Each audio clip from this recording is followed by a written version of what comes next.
ጸሐፊዎች ትኩረታችንን የሚስቡት እንዴት ነው እና ሙሉውን ፊልም እንድንጨርስ እንዴት ያደርጋሉ? አስደሳች ጊዜያት፣ ውስብስብ ገጸ ባህሪዎች፣ ሴራ። ምንም አይነት ነገር ቢያደርጉ በመጀመሪያዎቹ 10 ገጾች ውስጥ መከሰት አለበት። አሁን የእናንተ ትኩረት ስላለኝ ሰብስክራይብ በማድረግ የደውል ምልክቱ እንድትጫኑ ጠይቃለሁ።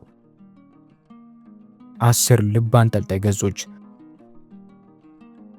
ዛሬ ተመልካቹ ብዙ ትዕግስት የለውም።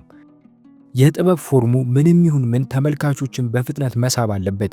የኢንዱስትሪ ፕሮዲውሰሮች በስክሪፕት ተጥለቅልቀዋል። ስለዚህ እነሱ ሙሉን እንዲያነቡ ማድረግ ከባድ ሊሆን ይችላል። አንድ ፕሮዲውሰር በስክሪን ፕሌይ 10 ገጾች ውስጥ ካልተማረከ ምናልባት ስክሪፕቱን ያስቀምጠዋል። ፍትሃዊ አይደለም፣ ግን እውነታው ይሄ ነው።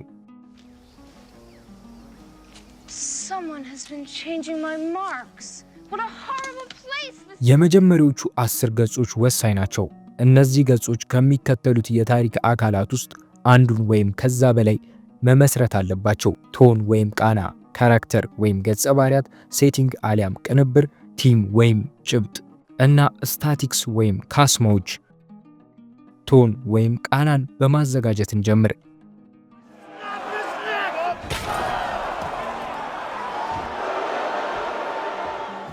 የስክሪን ፕሌይ የመክፈቻ ገጾች የፊልሙን ቃናና ዘውግ ውጤታማ በሆነ መንገድ በማስገባት አንባቢውን ወደፊት ለሚመጣው ነገር እንዲዘጋጅ ማድረግ አለባቸው።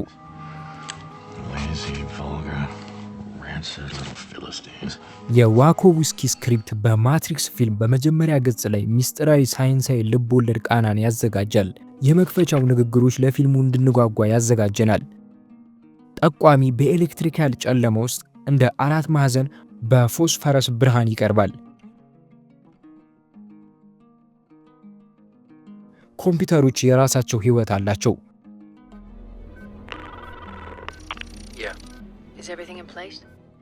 ንግግሩ ተንኮልን ይገነባል። ምስጢራዊ እቅድ በእንቅስቃሴ ላይ ነው።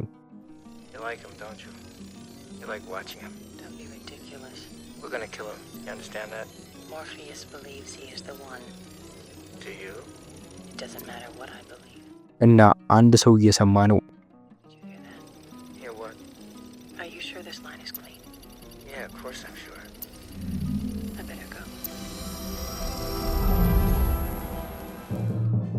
ሞንቲ ፓይተን ኤንድ ዘ ሆሊ ግሬል ድንቅ ሥራ አለው።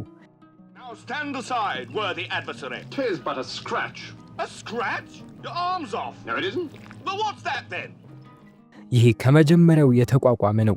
ክሬዲቶቹ ሲጻፉ አስቂኝ የትርጉም ጽሑፎችን ያመጣሉ። ይህ ለአንባቢያን የሚያመለክተው ፊልሙ አስቂኝ እንደሚሆን ብቻ ሳይሆን በሲኒማ ፎርም እንደሚጫወት ነው። ፊልሙ ሳታይርን ይከተላል። የመጀመሪያው ትዕይንት ተመሳሳይ አካሄድን ይከተላል። የትዕይንቱ ርዕስ እና የእንግሊዝ ዓመተ ምህረት ኤዲ 787 ወደ መካከለኛው ዘመን በፍጥነት ያደርሰናል። በጭጋግ ውስጥ የሚሰማው ድምፅ ተስፋን ይገነባል። ድምፁ ከኮኮናት ጋር ከአንድ አገልጋይ እንደሚመጣ መገለጡ ሌላ የሳቅ መስመር ነው እና የአስቂኝ ቃናን የበለጠ ከፍ ያደርጋል።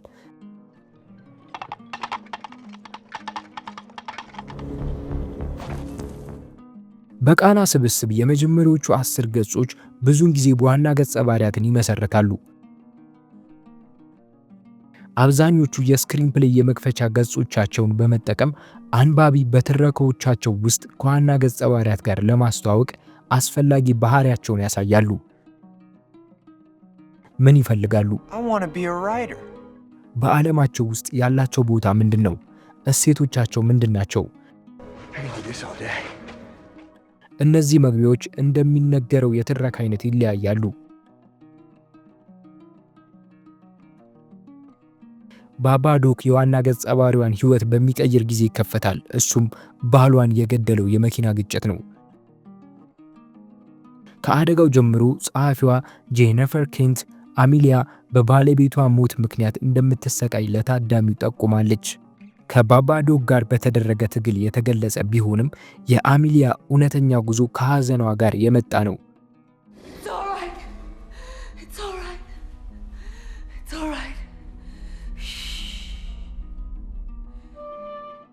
ሜሬጅ ስቶሪ ይህ በእንዲህ እንዳለ በሁለት ዋና ተዋናዮች መካከል ባለው ግንኙነት ላይ ያተኩራል። ይህንን ለማጉላት ጸሐፊ ኖ ሁለቱ ገጸ ባህሪያት እርስ በርሳቸው የተራዘሙ ገለጾች በሚያቀርቡበት ስክሪፕቱን በሁለት ሞኖሎጎች ይከፍታል።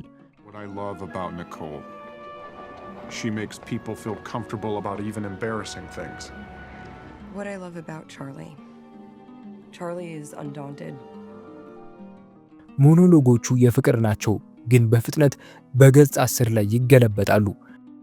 As we mediate your separation and eventual divorce, things can get quite contentious. ደራሲው በመክፈቻ ገጾች ላይ ገጸ ባህሪያቱንና ግንኙነታቸውን አቋቁሟል እና ተመልካቹ ይህ ቤተሰብ ይህን ትልቅ ለውጥ እንዴት እንደሚመራ ለማየት በጣም ይሳባል ወይም ይጓጓል። So that as you come apart, you're reminded that this is a person you had great feeling for and maybe still do in many ways.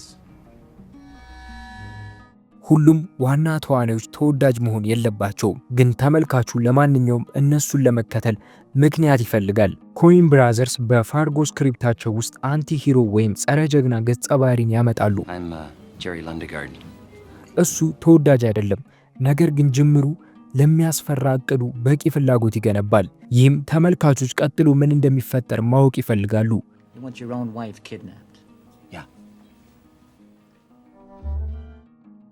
የፋርጎ መክፈቻ እንደሚያሳየው የመጀመሪያዎቹ 10 ገጾች ጸሐፊው መቼቱን መመስረት ይችላል። ለአንድ አንባቢ በመክፈቻ ገጾቻቸው ላይ የጊዜና የቦታ ስሜትን ለመስጠት ማዋቀር ወይም ሴቲንግ አስፈላጊ ነው። ማርቲን ሴቲንግን የሚያመጣው በብሩጅስ ፊልም የመክፈቻ ገጾች የተለያዩ ቦታዎች፣ የኮብልስቶን እና የሌላ ዓለም ጎዳናዎች ብሩጅ ቤልጂየምን በማሳየት ነው። ወቅቱ ክረምት ነው እና የቀዘቀዘ ጭጋግ ሁሉንም ነገር ይሸፍናል። የኮፕቲክ አብያተ ክርስቲያናት ጠባብ ቦዮች፣ ያልተለመዱ ትናንሽ ድልድዮቻቸው። ባለፉት 500 ዓመታት ውስጥ በማንኛውም ጊዜ ውስጥ ልንሆን እንችላለን። አሁን ያለነው በአጋጣሚ ነው። ይህ ገና ከጅምሩ በቦታው ላይ ያተኮረ ጽሑፍ እንደሆነ ለአንባቢው ይናገራል። አርዕስቱ እንደሚያመለክተው ብሩገዝ የታሪኩ ማዕከል ነው። ተዋናዮቹ በዚህ ከተማ ውስጥ ናቸው። በውስጡ የተለያዩ መንገዶችን መፈለግ አለባቸው።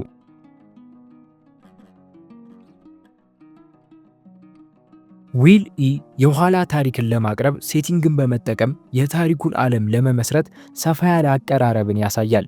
ጸሐፊዎች በሰፊው የጠፈር ስፋት ይጀምራሉ።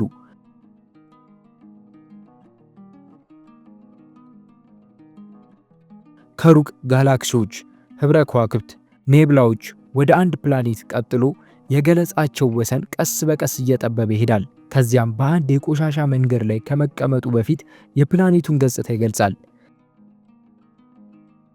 ይህ ዓለም የቆሻሻ ማጠራቀሚያ የሆነችው የዲስቶፒያ የወደፊት ጊዜ ነው። ወደ መጀመሪያዎቹ 10 ገጾች ጠለቅ ብለን በሄድን መጠን እንዴት ሊሆን እንደቻለ ተጨማሪ ዝርዝሮችን ያብራራል። ይህ ስፋት ዊል ኢ ምን ያህል ትንሽ እንደሆነም ያጎላል። ይህ ግን ትልቅ ለውጥ ከማድረግ አያግደውም። እንደዛውም የዊል ኢ ስክሪፕት ብዙ የስክሪፕት ጸሐፊዎች በመክፈቻ 10 ገጾቻቸው ላይ የሚያደርጉትን ያደርጋል። የስክሪፕቱን ጭብጥ ይጠቅሳል።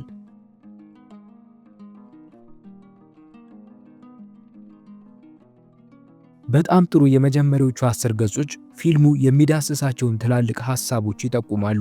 Honoring your parents sounds great.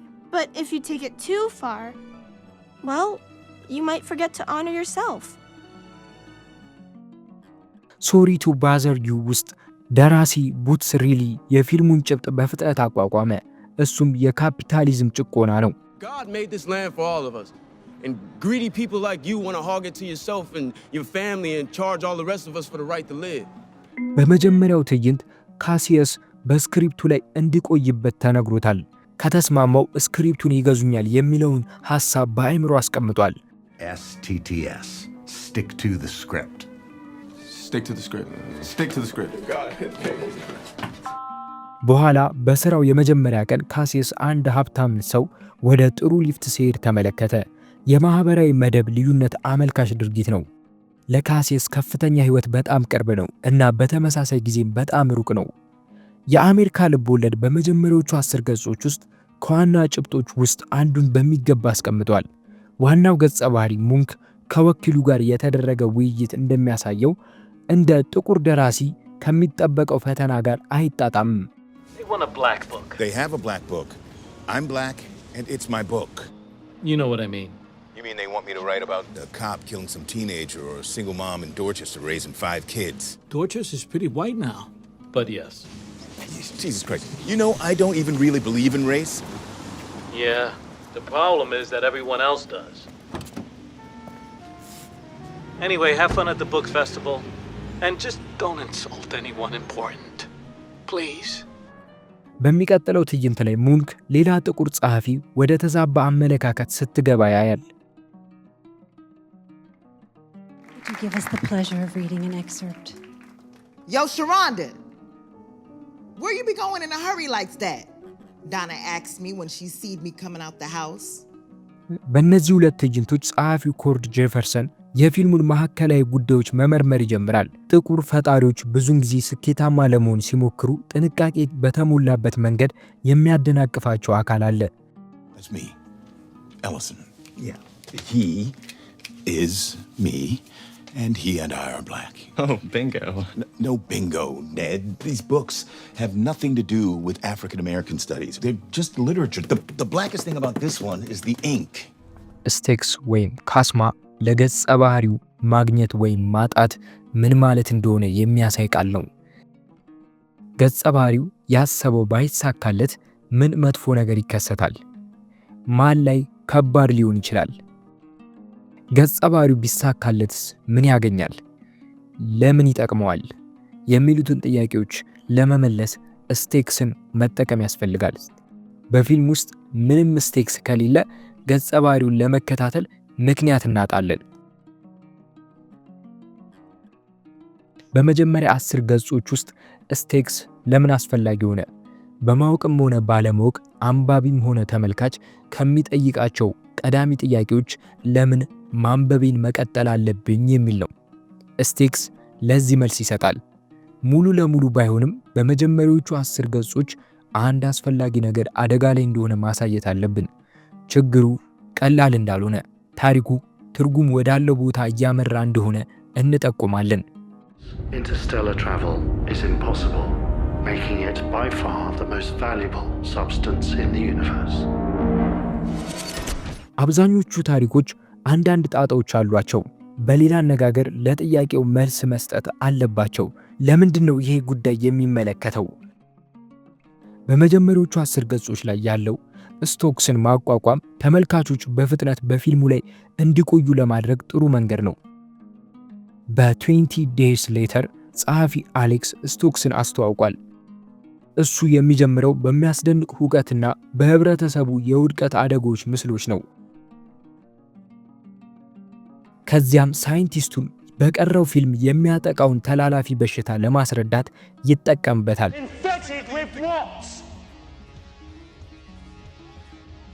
እና አንድ ጊዜ ከመብት ተሟጋቾቹ አንዱ ከተነከሰ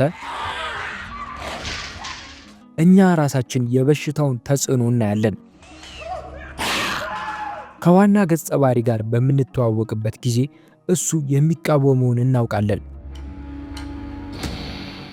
ስቶክስ ትርጉም ያለው ለመሆን ህይወት ወይም ሞት መሆን የለበትም። ጸሐፊዎቹ ዳሪዮስ እና ኢብራሃም ማርደር በሳውንድ ኦፍ ሜታል ከበሮ ሲመታ በሚመስል ትዕይንት ጀምረዋል። ይህ የሱ አካል ነው።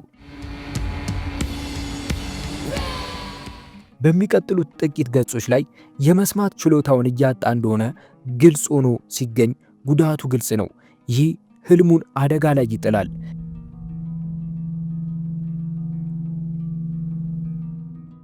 ነገር ግን ጸሐፊው ሮቤል ከሉ ጋር ባለው ግንኙነት በመመስረት የበለጠ ስውር ስሜቶችን ይመሰርታል። እነሱ በጋራ ጥገኛ ናቸው እና ሁሉንም ነገር አንድ ላይ ያደርጋሉ።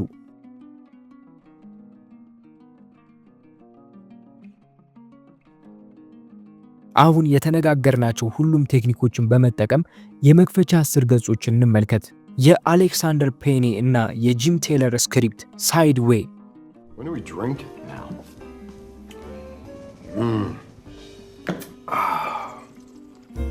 ስክሪን ፕሌው የሚጀምረው ከዋናው ገጸ ባህሪው ማይልስ ጋር በማስተዋወቅ ነው። የሱ ድርጊቶች እሱ ተንኮለኛ መሆኑን ያሳያል። Miles, can you move your car, please? Why? Because the roofer's got to get the tracking. You didn't park the road, okay? Yeah. All right. Hold on. ብዙ ዝርዝሮች ህይወቱ ስርዓት እንደሌለው ያሳያሉ። የሱ መኪና የቆየና ለመንቀሳቀስ አስቸጋሪ ነው። ፕሮግራሙን በትክክል አይከተልም እና የአውቶሞቲቭ ደህንነት ችላ የሚል ምሁር ነው። ሌላ ዋናው ገጸ ባህሪ ጃክ በገጽ 4 ላይ ቀርቧል። ምንም እንኳን የሱ ሸሚዝ ቁምጣ በቀረጻ ቢቀየርም ከሙሽራው ቤተሰብ ጋር እሱ እንደማይስማማ ያሳያል። ፔን እና ቴለር የኛን መሪነት የበለጠ የሚያሳዩ ቅንብሮችን አቋቁመዋል። በመጀመሪያ የማይል ቤት በሳን ዲያጎ ውስጥ የሚገኝ አስፈሪ አፓርታማ እንደሆነ ይገልጻል። ጃክ ከገጠር ዳርቻዎች ጋር የተያዘ ቤት ውስጥ ነው የሚኖረው። እነዚህን ሁለት ዓለማት ወይም የመኖሪያ መንደራቸውን ቤታቸውን ስናነጻጽር ሁለቱ ገጸ ባህሪያቶች ምን ያክል እንደሚለያዩ ያሳያል። እነዚህ የመክፈቻ ገጾች የፊልሙን ቃና ያመለክታሉ። ግልጽ ለሆኑ ዓላማዎች መስራት ሳይሆን ይልቁንም በዕለት ተዕለት ግንኙነቶቻቸው ውስጥ ቀልዶችን መፈለግ። We're thinking maybe you went the wrong way. You went to Tijuana, and they don't let you back. Yes. I had to bribe them. ይህ በእንዲህ እንዳለ ማይልስ ከጃክ ጋር ያደረገው ውይይት ፊልሙ የሚዳስሳቸው አንዳንድ ጭብጦችን አስቀምጧል። ማይልስ መጽሐፉ መታተሙን ተከትሎ በራስ መተማመን የለውም። It's a long shot, all right? And besides, Conundrum, it's just a small specialty press. Anyway, I'm not gonna get my hopes up. ጃክ ስለ ብርቅዬ ሻምፓኙ የነገረውን ትቶ በራሱ መንገድ መሄዱ ስለ ራስ ወዳድነቱ ፍንጭ ሲሰጥ Jack, that is a 1992 Byron. It's really rare, okay? I've been saving it. All right. Please I don't won't open it. No! Jack! እነዚህ የፊልሙን ዋና ትረካ ይጠቁማሉ። እሱም ሁለት በጣም የተለያዩ ሰዎች ከብስለት ከታማኝነትና ከአክብሮት ጋር እንዴት እንደሚታገሉ ያሳያል። The hell with it. I have stopped caring. ማይልስ እና ጃክ ወደ ወይን መጠጣት ሲገቡ ጸሐፊዎቹ እነዚህ ገጸ ባህሪያት ምን አይነት አደጋ ላይ እንዳሉ ፍንጭ ይሰጣል። ማይልስ መጽሐፉን ለማሳተም ተስፋቷል እና በራስ የመተማመን ስሜቱ ተጎድቷል። በኋላ በድጋሚ ውድቅ ሲደረግበት የሚያልፍበትን የውዝግብ ውጤት እናያለን።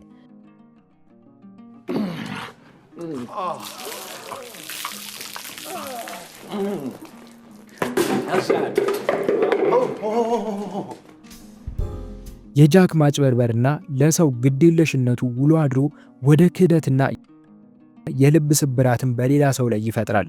You're getting married on Saturday. What's with all that shit you said to me? Stephanie, stop! I can explain! You said you loved me. I know. እንደዚሁ ሳይድዌይ በመጀመሪያ የሚያስነብባቸው 10 ገጾች አብዛኞቹ የሚመጣውን ነገር በማዘጋጀት ተመልካቾች በጉጉት እንዲጠብቁ ያደርጋል። How come it's white? Oh, Jesus. Don't ask questions like that up in wine country. They'll think you're some kind of dumb shit, okay? Just tell me. የአንድ ስክሪፕት የመጀመሪያዎቹ 10 ገጾች በጣም አስፈላጊ ገጾች ናቸው። Let's just sit with what we heard. ቃናውን ማቋቋም ትችላላችሁ።